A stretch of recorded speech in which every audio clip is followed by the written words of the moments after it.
बीजापुर के युवा पत्रकार मुकेश चंद्राकर की हत्या कर दी गई है। उनकी लाश आसाम शहर के एक सेप्टिक टैंक से बरामद हुई।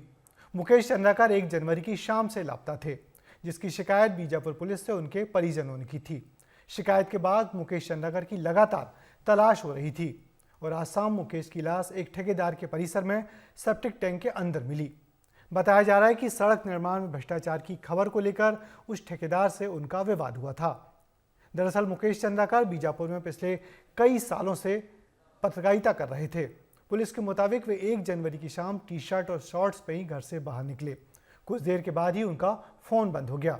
जब रात तक घर नहीं लौटे तो उनके भाई और पत्रकार युकेश चंद्राकर ने करीबियों के घर अलग अलग शहर में उनकी लोकेशन पता की, लेकिन मुकेश चंद्राकर की कोई खबर नहीं मिली। वहीं इस मामले पर सीएम विष्णुदेव साय ने दुख जताया है और सीएम ने ट्वीट कर दोषियों पर कार्रवाई की बात कही है। और इस मामले में पुलिस की जांच में क्या खुलासा हुआ है, बात करते हैं हमारे संवाददाता संजय ठाकुर से। संजय, निश्चित ही ये बहुत दुखद खबर है, मगर ये बताइए मुकेश के हत्यारों के बारे में पुलिस क्या कह रही है? देखिए, क्योंकि आखिरी जो बात मुकेश को हुई है वो रोहित चंद्रकार से हुई है, जो कि ठेकेदार सुरेश चंद्रकार का छोटा भाई है।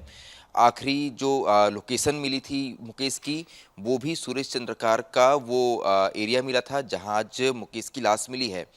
यहाँ सुरेश चंद्रकार जो है वो अपनी गाड़ियां खड़े करता था, अपने मजदूरों को रखता था और वहीं एक टॉयलेट बना हुआ था। उसी के सेप्टिक टैंक के अंदर से आज मुकेश की लाश निकली है। 1 जनवरी की शाम जब मुकेश लापता हुआ, उसकी आखिरी बात रोहित चंद्रकार से हुई। अगले दिन रोहित चंद्रकार जो है वो बीजापुर छोड़कर रायपुर आया और रायपुर से दिल्ली निकल गया और उसके बाद से ही उसका मोबाइल बंद बता रहा है।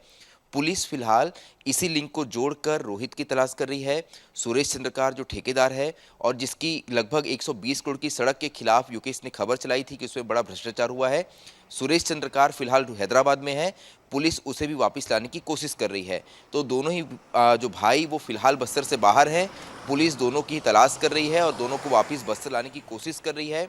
लेकिन एक बात तो साफ है, क्योंकि आखिरी जो कॉल डिटेल है उसमें रोहित चंद्रकार का नंबर निकला है और जहां मुकेश की लाश मिली है वो जगह सुरेश चंद्रकार की है। तो सीधे उन दोनों को ही इस हत्या से जोड़कर देखा जा रहा है। हालांकि पुलिस अन्य एंगल पे भी जांच कर रही है। पत्रकारों ने भी इस पूरे घटना के खिलाफ काफ़ी रोष व्यक्त किया है। कल बीजापुर बंद की मांग की गई है, कल बीजापुर बंद रखा जाएगा।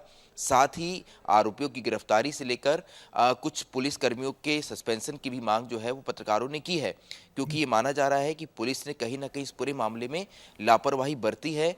अगर प्रशासन और सजग होता तो हो सकता है आज हमारा साथी हमारे बीच होता। बिल्कुल तो संजय, पत्रकार बिल्कुल दुखी संजय, है, हम भी बहुत दुखी है। दुखद खबर है और उसका जाना निश्चित ही हम सब लोगों के लिए बेहद दुखद है, क्योंकि वो एक बहुत बहादुर पत्रकार था। शुक्रिया आपका।